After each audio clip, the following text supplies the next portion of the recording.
Good evening. My name is Minister Johnny Banks Sr. I'm the Executive Director of A Knock at Midnight. I'm here with myself and Philip Bradley, who is the CEO of Nonviolence Works. We're just going to keep doing what we've been doing for the last few weeks. Phil has been on holding things out while I took a sabbatical and tried to get some rest. Well, we're back at it. Back to work, doing the things that we need to do. And we've been talking about and trying to really explain the 8 steps of nonviolence, meticulously going through each step, trying to work through the nuances so people have to understand that it's not just some buzzwords, it's not just some things that sound good. These are actually problem-solving tools that people can use at home, with their families, and in their community to work through some of the issues of today, work through some of the issues of the time, come to some solutions on how to effectuate change in their lives. So Phil is going to come and we're just going to talk about the step for the night. Yeah. Okay. Well, the step for the night is demonstration. We last week we talked about education, and just as a little preview, and we defined it. One of the things about education is the science of activating that knowledge which is implanted in a person by God and cultivated sufficiently so they can achieve the purpose for which they was created. Which means you have to value the person. Right. And total value of the person. And when you go into the background of the word, it means to pull out what's already there. What's already there. Absolutely. The person has value, and you're going to use the scientific means by which you extract this value. That's and right. watch the good that come out of the citizen when you educate them. Absolutely. They're just the value of an educated citizen. That's right. But then you can go to the next step. Then now we can demonstrate. Now we can act according to our beliefs, habits that get the correct effect. See, a demonstration and we was taught that it was only about placards, protesting. No, it's you having the correct behavior that actually show the counterculture. Oh, this is how it's done. And to demonstrate. You have to demonstrate it. It's like you can't teach a child how to wash dishes from across the room. You have to have your hands in the water. That's right. You have to be able to do it yourself. That's right. So if you want to deal with a civil society, you have to be civil. That's right. You have to be able to demonstrate it. So they can say, oh, that's what it looks like under pressure. You have to show it. Because people be saying we are acting the way we are due to the pressures, the stresses, the that. So you have to demonstrate it. You have to become the doctor to the people. That's right. And so correct behavior is that medicine. People can now see it. It ain't just what you said, it's how you, I can show you, but not I can tell you. And that's the thing. We sometimes can't show people what we're talking about. And you can't, and that's a double jeopardy. But when we look at social dynamics of demonstration, there's 3 components that you're going to always see, and we generally get it confused, and the media even confused. They would say a peaceful demonstration went bad. That's impossible. That does not happen. You're not looking at it correctly. So let's look at the components. You have protests, demonstration, and spectators. Now, in every situation, the spectators will always go with whoever's going to win, tyrant or hero. Whoever's the winner, the spectators Those go are the with. spectators. Those are spectators. Okay. They pick the winner. So- Whoever win, they go. They know that's the reality. Whoever win, I'm with them. Right. Okay. Whoever that is. They ride with the winner. They ride with the winner, period. They just a spectator of seeing who's going to be the winner so they know who they with. The protester is against something but don't have an agenda to advance anything. Say that again. The protester is against something but don't have an agenda to advance anything. That's a protest. And so that could go bad because they have no agenda. They're just against something. But what's the recommendation? They have no recommendation. They don't know how to educate the general public. They are just angry and mad and against something. So most protests die or cease to exist after the people have gotten whatever they Anger was. or frustrated about. Right. And nevertheless, it does not change the culture. It does not change anything. No. It just, okay. It doesn't change. It doesn't take their pain to policy. It doesn't change anything. If anything, if the police become agitators, it just prolong the agony of the pain. Okay, gotcha. And it says, and so some peaceful folks who was protest is no such thing as peaceful protesters.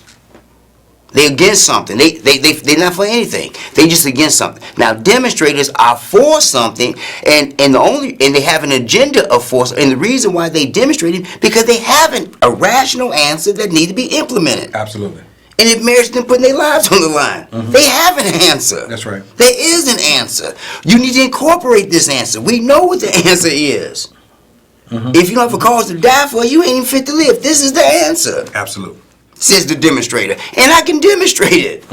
So the lunch counters, Demonstration. The bus, Demonstration. Edmund Pettus Bridge. All of these were demonstrations moving to get open housing, voting rights, and things of that nature. That's correct. And they knew what the right answer was. That's why they could withstand the scrutiny. They knew the right answer. Me conducting myself correctly, in spite of your discontent, merits it because the end result is what I recommended. Absolutely. Absolutely. Absolutely. Well, I recommend that we should have fair housing. Says the. We're going to act accordingly no matter how rude you are. That's the end goal. We're going to get housing. Right. Now, if I didn't have anything on the table, all I could do is be mad at the way the condition we in. And that's not enough to change. That's not enough to change it. Absolutely. And that's called microaggression, negative aggression. It's just another violent act that you're a little angry, fighting big anger. Your little violence can't beat big violence. So you couldn't win in a million years. Absolutely. Absolutely. Listen, you all, this is A Knock at Midnight. We're located at 400 West 76th Street. We do a myriad of services. School is out. We'll be getting out back in the streets, dealing with our truancy programming, dealing with safe passage, some other stuff that we'll be doing. We'll also be moving into the classrooms this year, hopefully, and we'll do a lot of work around character development, around life skills, and implementing some substance abuse prevention work, because those things have become so important. It's amazing as we're talking about demonstrating and showing people how things work.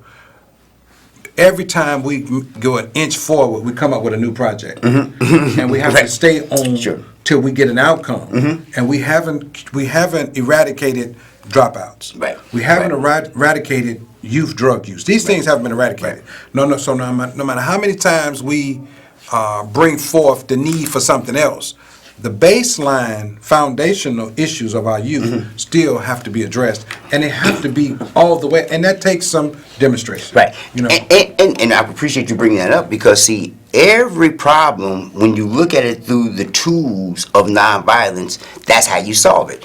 We have not been able to solve the truancy problem or the homeless problem because we have not looked at it through the eyes of nonviolence. Our end result is violent. They end up still in the condition we found them in. Absolutely. Absolutely. Oh, but when you saw it, they end up in the same position you saw. No. Let's take a look at, let's use step one with truancy. Let's make a clear, coherent observation. What do you see?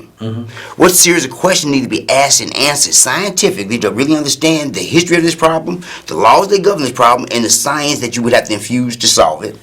How you feel about truancy? Does it really matter to you? Now that you got the facts, are you highly more motivated to solve it, or less motivated to solve it, or indifferent about solving it?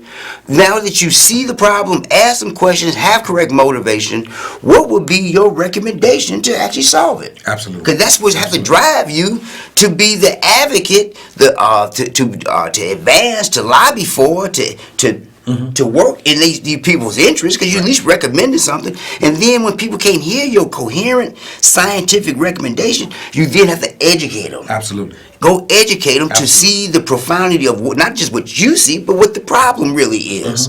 And then go demonstrate. Go give test examples. Here it is. I can show you, but I can tell you. Absolutely. See? Absolutely. And if you use this scientific method of nonviolence, you could then reconcile that problem in a much shorter period of time than you could see the syndrome of violence, where we keep seeing the same problem year after year. Every year, every generation, we go through the same syndrome, as if we're not making an observation. Absolutely. Absolutely. And so we struggle with solutions because we don't go all the way to the to the point by which a solution shows up. Good, bad, and different. Nevertheless, it is a solution. And so we find ourselves working on something else, defunding it, going away from it. It don't work no more. You put too much time in it. You don't have no outcomes. And the easiest thing to do is to tell people who are doing grassroots work that you don't have any data. Right. That is absolutely insane. Sure. You didn't give them any resources to collect the data. Right. The nickels and dimes and crumbs that were given to do the work is not congruent to what you're talking about. That's correct. That's correct. You know what I'm saying? And that's a violent response to a group of people trying to address violence. Yes. See, so because violence only begets more violence. It's like, wait a minute, that's your response to addressing violence? Is to stop it.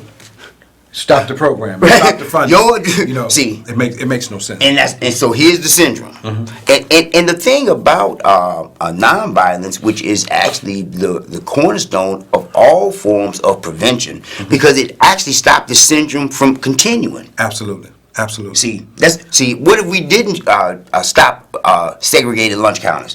What would this world look like if we never did that? What would the world look like if we didn't stop what would that look like?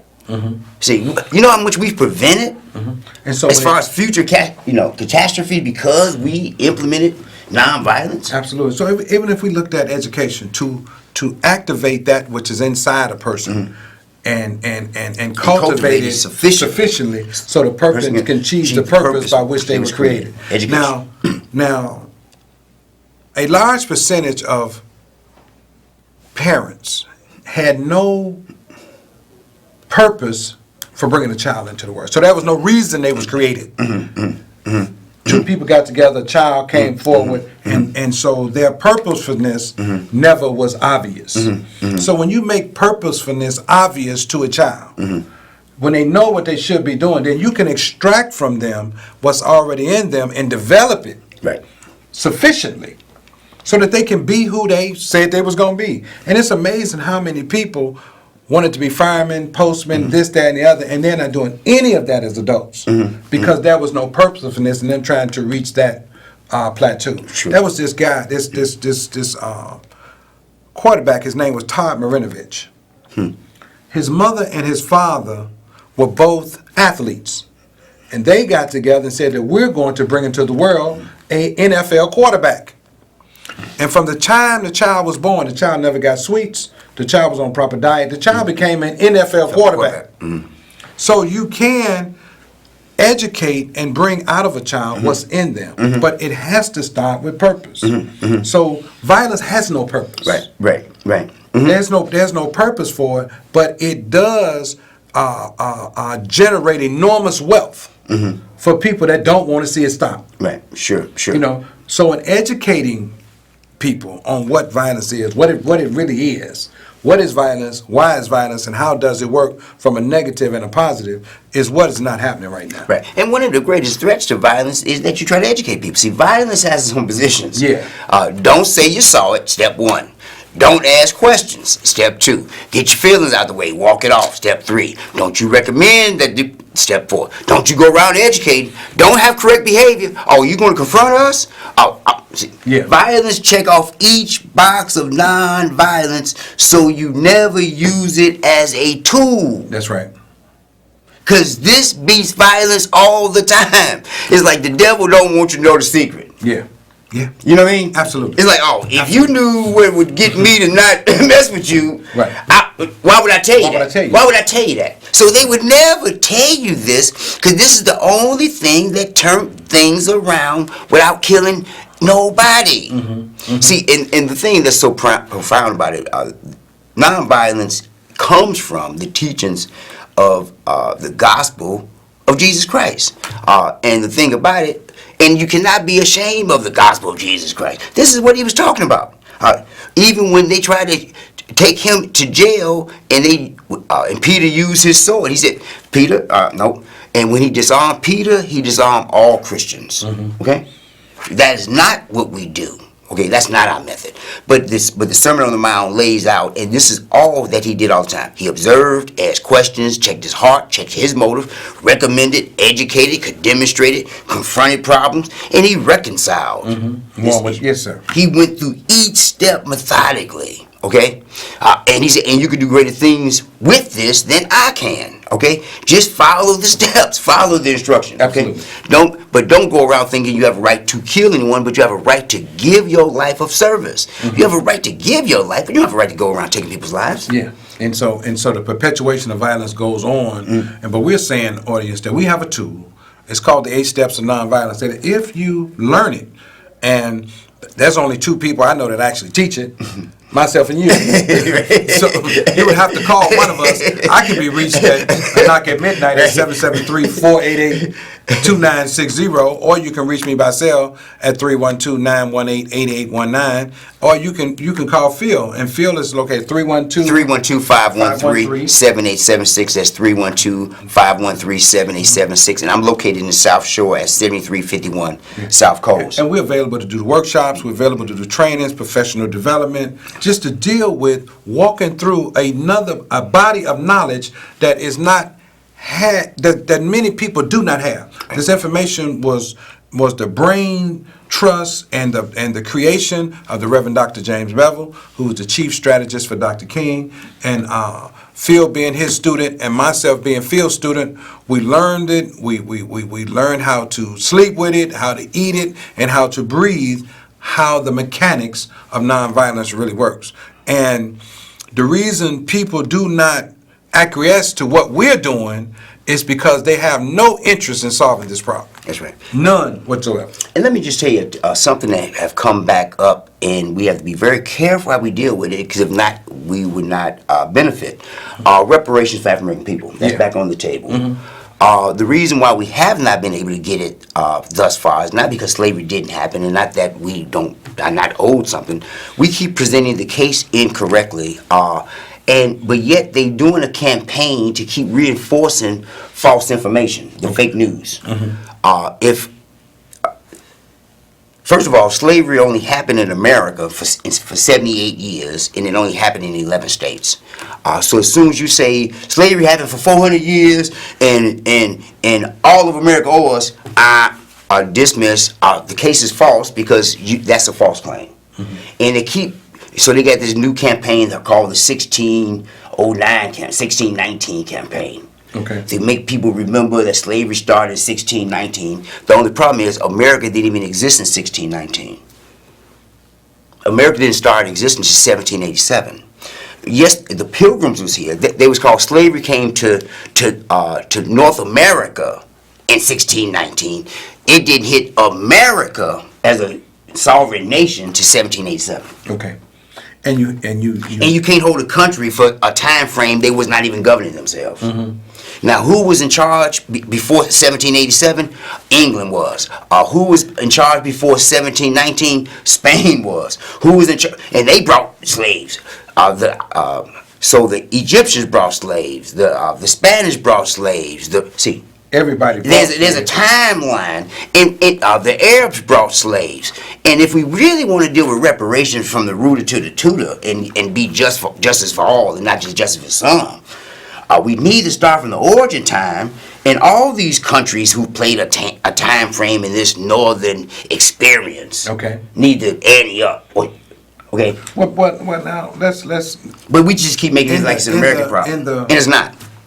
In the way in which you are saying it, what you're saying is that England owes reparations. That's correct. For Italy, some of the other countries that brought slaves, that was into the slave trade. They brought them here. And they brought them to the shores. They brought them here. They are the ones who owe reparations for that time. For that time. But from the time America became a nation, then they have to pick up the mantle from that point forward. That's correct. But see, because what happened was the abolition of slavery through violent means required that they killed 5 million people died in the Civil War between the North and South. 5 million. At the time, there was only 3 million slaves here. 5 million whites died fighting for 3 million, the rights of 3 million people, and not to say the other injured, maimed, casualties. Absolutely. And the cost of the war. And that's why we still have such a rift. We went through this much blood and treasure, and we still ain't navigating out of it morally. There's no resolution. There's no resolution about it. Because with violence, you cannot reconcile that problem. We went from slavery to segregation. Okay.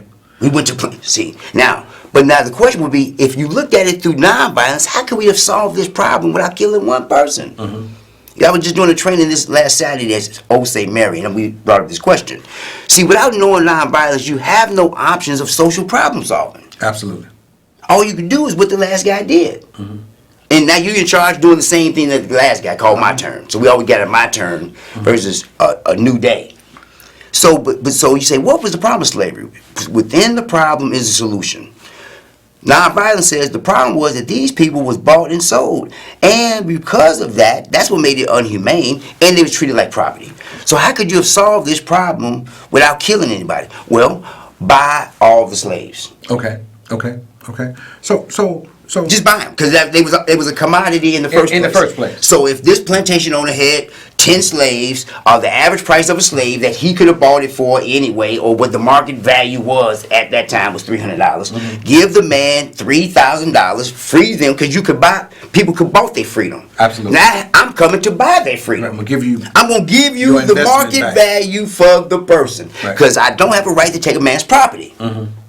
Because in your mind, that's property. Okay. And that's what the war's about. Okay. You taking this man's property and then give him nothing in return.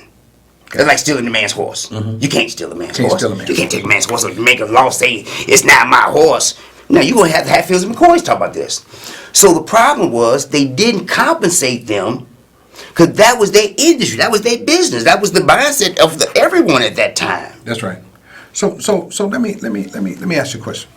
So if it's true that all problems have social and psychological causes, That's correct. therefore they have institutional solutions. Correct. If that's correct. That's correct. Premise is correct. Right. Not even that was an Right. institutional solution. So based on that ideology, then the church, government, business, clinic, home, and school has some violent factors in them that has to be addressed. Correct. And each one of those institutions have to deal with their level own personal and participation. contribution Okay. to this. Correct. That's the point. That's correct. Because even from slavery, what was the church participation in this? Absolutely. What was government participation in this? What was commerce participation in this? What was the medical? How did they view people? Yeah. You saw this as a commodity. a commodity, and Right. not a human being. Absolutely. Says the psychiatry department. Absolutely. What was the home? What the other or the homeowners, communities? other communities of faith? How did y'all pursue? Absolutely. How did education look at these people? And until we address Dress those, see, which is part of the psychology of slavery. Absolutely. See, Absolutely. But if Absolutely. you don't look at it through a nonviolent lens, you can't see all your options. That's right. That's right. See, slavery only happened in America for 78 years, from 1778 to 1865, and a war broke out About the ending of it. About the ending, 5 million people died. Okay, in America, over 3 million slaves, blood and treasure. Now, 300 times 3 million. See, when you do the numbers, you could have freed a black man could have been freed then if he had $300. So the premise. I want to make sure because I know the viewing audience probably is saying. And we doing this is how you can demonstrate. See, here's a demonstration. So 5 million lives was lost out of an argument about 3 million that were the property of someone else. So these people lost their lives It was about having. We could none of It was about maybe only 10,000 people actually had slaves. Okay, so we could call this human trafficking. Right. Because let's put another name on it. Right. Bring it up to the day. Right. Because everybody talks about human trafficking. Right. So there was some human trafficking of people that were bought and sold to work, and 5 million people fought for the right to keep this going on or end it. Ended, right. And still to this day, they have not resolved that these people are free. Free. To this day. Okay. To this day. Okay. But the problem is we let comedians and people who don't have no invested interest in the advancement of African people tell our history. 400 years of slavery. No. The first time, Pastor, I heard about slavery was Moses talking to Pharaoh. Mm-hmm. Okay? Yeah. We keep thinking slavery is a white man's concept. I said, no, man. You know how long this been going on? Spain you know how many people participate in this, man? Yeah. Which means you let the whole world off the hook because you're so angry on who you want to put on the hook that you don't solve the problem. That's good. That's good. Listen, audience, I hope you guys have been taking notes. This is a great historical lesson as we deal with the whole thing about demonstration. How do you demonstrate something, but how do you really get people to see that you have to put it out there and show people that this is not what you think it is. Right. It is something else. So you have to demonstrate this truth. Right. You teach it, then you have to demonstrate it Right. and show people this is what this really is. And all Lincoln had to do, but all he knew was war. See, that's all they knew. They didn't know enough. They didn't know nothing else. Mm-hmm. They had no idea what nonviolence was. Right. There was no concept. There was no concept of it at the time. See, it didn't exist in they diet. But what happens if you bought the slaves? And here's a man got 100 slaves. You gave him $3,000. Now he could go buy the equipment that replaced human suffering. He could retool his farm. He could now become he could leave the slave economy and go into the industrial economy. Right. You have retooled his shop. Now man is not horses. Go buy some horses. Right. Go buy some tools. That makes work easier for you. Absolutely. You know what I'm saying? Because you just really trying to duck some work too and make some money. That's what slavery. Because slavery caused more whites to be lazy because they had slaves. Absolutely. See, working and having a slave run around. How much work you got to do when you got slaves? So he had to get out of being this lazy, hateful person. And get up and it was his own therapy. But you have to give him the tools to do it. Absolutely. I can see that. You have to replace this human with a tractor. Now he don't have a problem with that. And he felt like he had his money's back. Yeah. And we bring up again today how technology is now demonstrating that human touches are not needed. Needed, right. When you go in the average grocery store technology is running the average guy off the assembly line. Off the assembly line. And then we arguing it now. Yeah. We don't think about that when we go in gas stations and pump gas. It used to be somebody that did that. Right. They don't do that anymore. Right. It used to be you could go in a store and not have to stand in a line for 1 hour. Right. But now, since it's automated and we have to learn automation on the fly, but they don't have nobody in the store educating you on how to use this apparatus.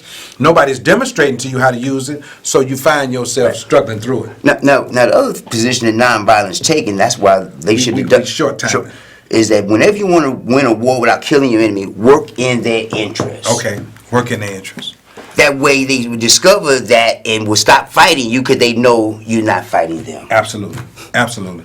Listen, this time goes by fast. As you can see, Phil and I, we sitting here, we get talking and trying to give information, trying to be accurate, trying to be succinct in what we're talking about, because we really need to get a tool that we can use to solve two problems, our personal and social problems. Amen. And this tool called the 8 Steps of Nonviolence is one of the greatest problem-solving tools that was left into the care of people, left by Dr. King, left by Reverend Bevel, into the care of anybody that wanted to use it. We choose to use it. We choose to try to give other people an opportunity to use it as well. Listen, it has been another great show. Thank you, Phil, for coming. Listen, we'll see you next week at 7:30. And remember that in the darkest hour, truth and knowledge are the way. Good night. God bless you. Amen.